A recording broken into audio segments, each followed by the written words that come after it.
I guess ignore what everybody else is thinking, speaking, and saying about you, because it holds no value. In fact, you got to stop caring about what the old self is saying about you. We try to trap ourselves and hold ourselves back based on old ways of thinking, wondering why we don't have new life. So here's the goal.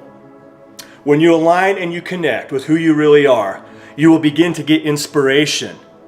Inspiration from your higher self. When you listen to that inspiration, when you hear it and you heed it and you act upon it, it will take you through new land. It will begin you on a new journey, a new process. And it's a little scary because sometimes you can only see one foot barely in front of the other.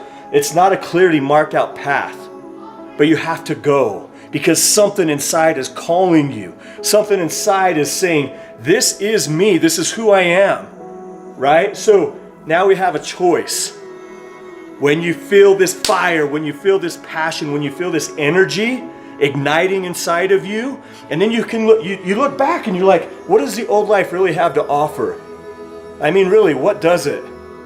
It keeps us safe, that's for sure. But by the time we get to the end of life, we're going to have one dying question inside of us, and it's going to be this. What would have happened if I just would have trusted myself one time and went on that path? One time, trusted myself to go on that journey. And it'll be too late. Right now, it's too late for me. I'll tell you this. I look at pictures and videos of my kids from when they were smaller, because I have adult kids. Like, my kids are bigger than me. And they grow like weeds. And guess what? Our most valuable asset, time, is typically the thing we value the least. Things like money, we value the most. We can always get money back. Time with those we love, time with ourselves, time to make new decisions, to take us to new places.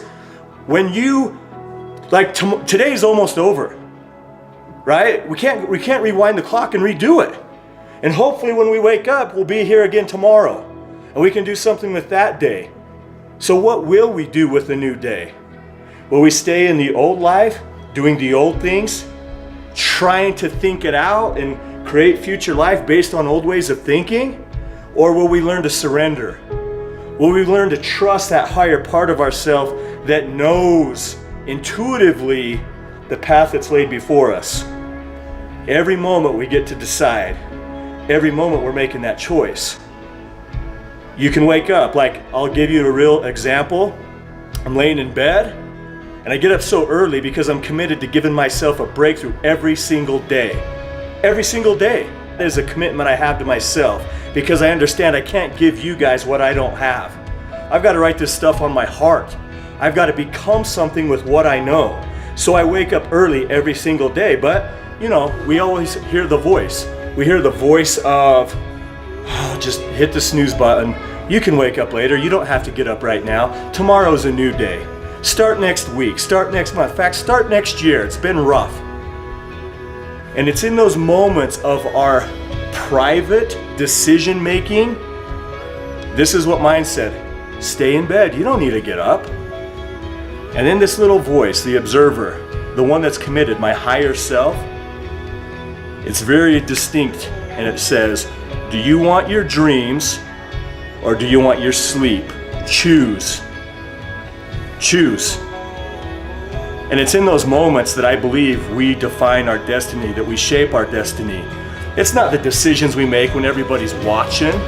It's not the decisions we're like, yeah, we want everybody to be clapping and cheering for us, like, good job. Anybody can do that. And anybody can make the right decision when they're feeling awesome. But it's what you do when you're not that makes the greatest amount of the significant difference in your life. So win the private victories, guys, because you'll be rewarded in public for what you practice in private, right? That's a real thing. You can't fake it.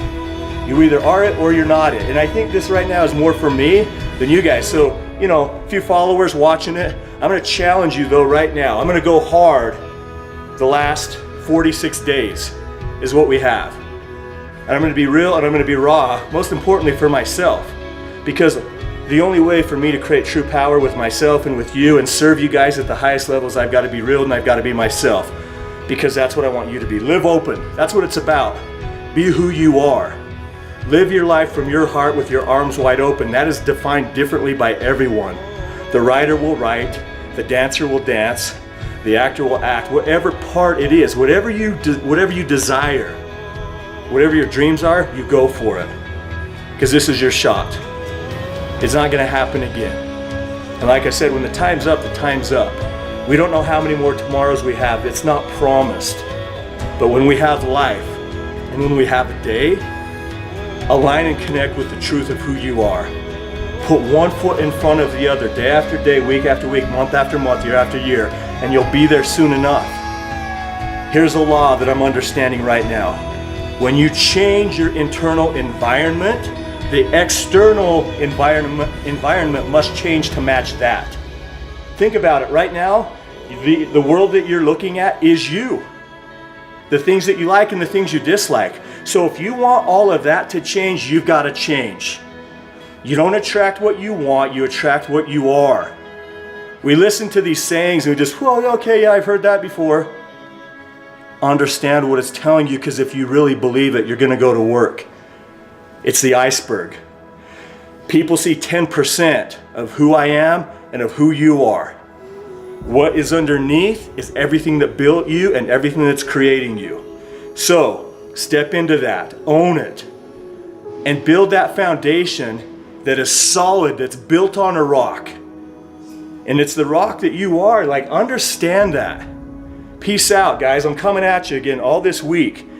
And I don't know how many of you are going to watch this, but I hope at least one of you do. And it's probably the one that needs it most. Vander out. We'll see you.